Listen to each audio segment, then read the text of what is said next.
A paz do nosso Senhor e Salvador Jesus Cristo seja com todos os irmãos. Quem fala é seu irmão em Cristo, pastor Newton P. Melo. O versículo que saiu nesse momento foi Lamentações de Jeremias, capítulo 1, versículo 12. Diz assim a palavra do Senhor: Não vos comove isso a todos vós que passais pelo caminho? Atendei e vede se a dor como a minha dor, que veio sobre mim, com que o Senhor me afligiu no dia do furor da sua ira. Amém? Nessa palavra, Jeremias está falando sobre o que aconteceu em Jerusalém. Jeremias escreveu o livro de Lamentações, como o próprio nome do livro diz, Lamentações de Jeremias.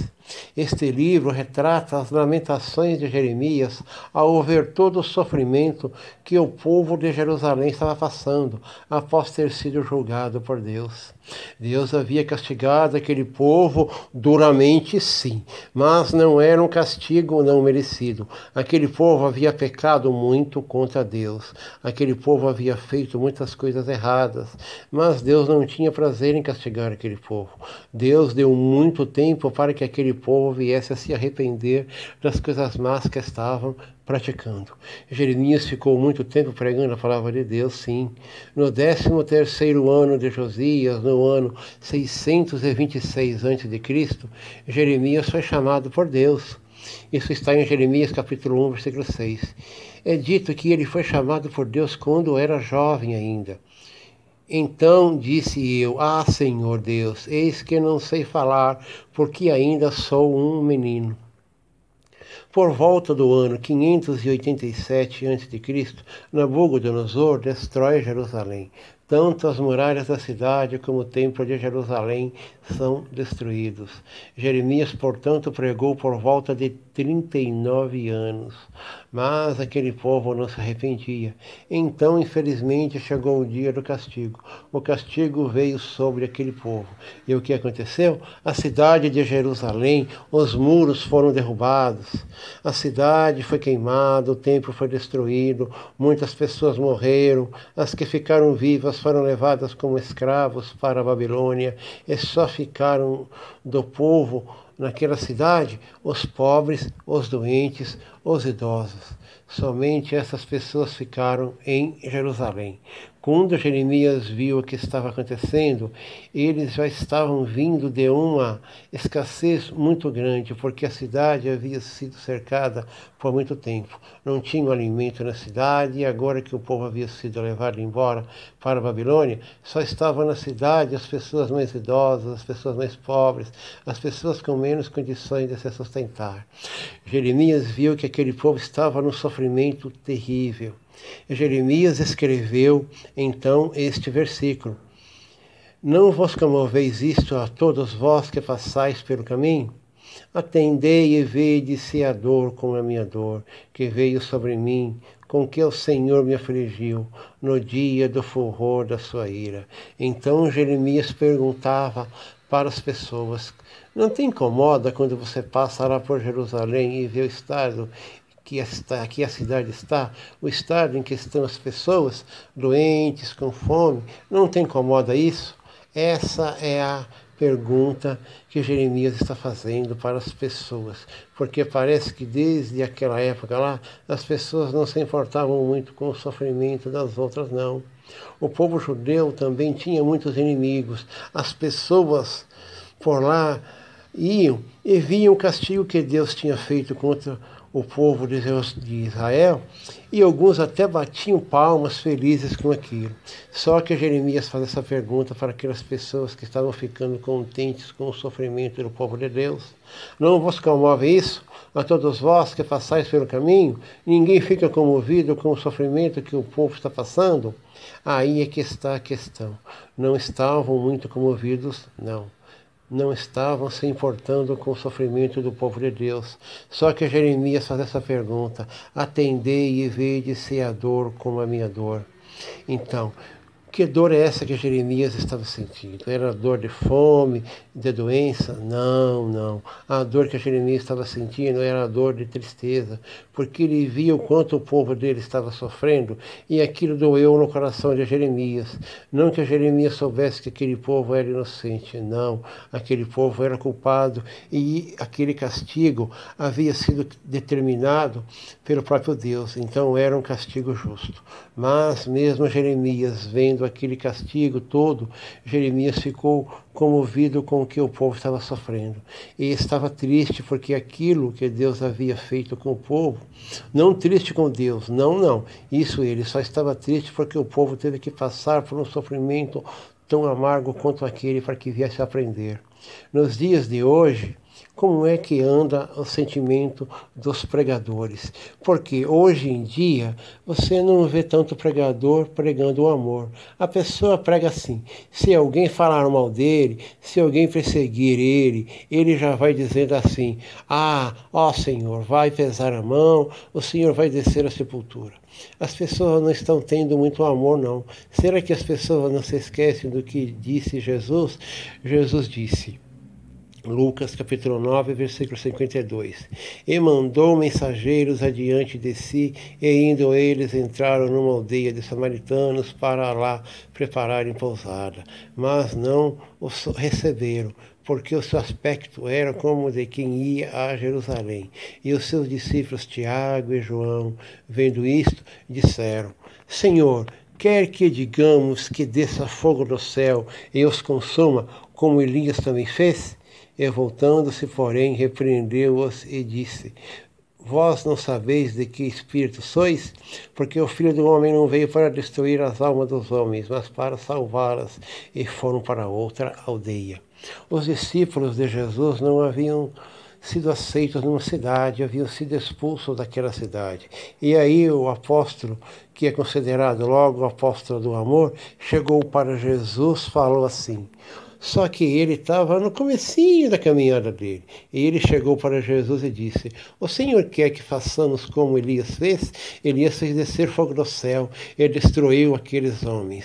Aí Jesus respondeu para eles, versículo 55, voltando-se, porém, repreendeu-os e disse, vós não sabeis de que espírito sois? Porque o Filho do Homem não veio para destruir as almas dos homens, mas para salvá-las, e foram para outra aldeia. Então, meus irmãos, aí está a questão. Nós temos que saber, hoje em dia, de que espírito nós somos. Nós não temos que ter prazer em ver o sofrimento de alguém, mesmo que aquele sofrimento seja merecido, porque o próprio Jó, desde o Velho Testamento, já tinha dito, Jó 6,14, ao que está aflito devia o amigo mostrar compaixão, ainda ao que deixasse o temor do Todo-Poderoso. Então, desde a época de Jó, Jó já dizia isso, que nós temos que ter compaixão pelas pessoas, mesmo aquelas que estão desviadas, ainda que deixasse o temor do Todo-Poderoso. Então, nós temos que ter esse sentimento que teve Jeremias, sentimento de dor pelo povo, porque aquilo que o povo estava sofrendo, que nós venhamos a ter, também pensar nisso um pouco mais, como é que anda o nosso sentimento com relação às outras pessoas.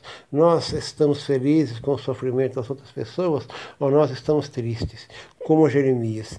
Que nós venhamos a ter um pouco mais de amor pelo nosso semelhante, que nós venhamos a ter um pouco mais de amor pelo próximo, e que venhamos a orar mais, interceder mais pelas pessoas, porque é um tempo de grande sofrimento. Hoje, como foi na época de Jeremias, famílias estão perdendo parentes, pais, mães, filhos, por causa dessa doença. Aí então nós devemos ter um pouco mais de sentimento por outras pessoas. Se Deus está pesando a mão, aí é só Deus e aquelas pessoas é que sabem. Mas nós não devemos ficar contentes com aquilo que está se passando. Deus é o juiz da terra e Ele sabe o que é melhor.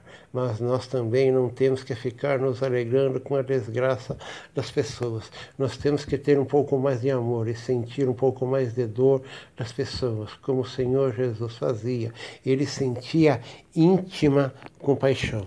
E Jesus, saindo, viu uma grande multidão, e possuído de íntima compaixão para com eles, curou os seus enfermos. Mateus 14, 14. Que nós também venhamos a ter mais compaixão e um pouco mais de sentimento pelas pessoas e pelo sofrimento delas. Que nós não venhamos só pensar no nosso sofrimento, na nossa dor, que nós venhamos a ter um pouco mais de consciência que outras pessoas também estão sofrendo e precisam da nossa ajuda. Você está esperando de Deus alguma coisa? Está demorando muito para você receber a tua bênção? Sabe o que você deve fazer? Comece a orar por outras pessoas, pelos problemas dos outros, que você vai ver como é que Deus vai apressar também a tua bênção de chegar. Quando você começar a orar pelo sofrimento dos outros, também Deus mudou o cativeiro de Jó quando ele orava pelos amigos. Jó 42, 10. O Senhor virou o cativeiro de Jó quando ele orava pelos seus amigos. E o Senhor acrescentou em dobro tudo quanto Jó antes possuía. Eles não eram inimigos, não, mas eles agiram como inimigos num determinado momento. Mas eram amigos de Jó, sim. Os amigos da onça, como dizem, então.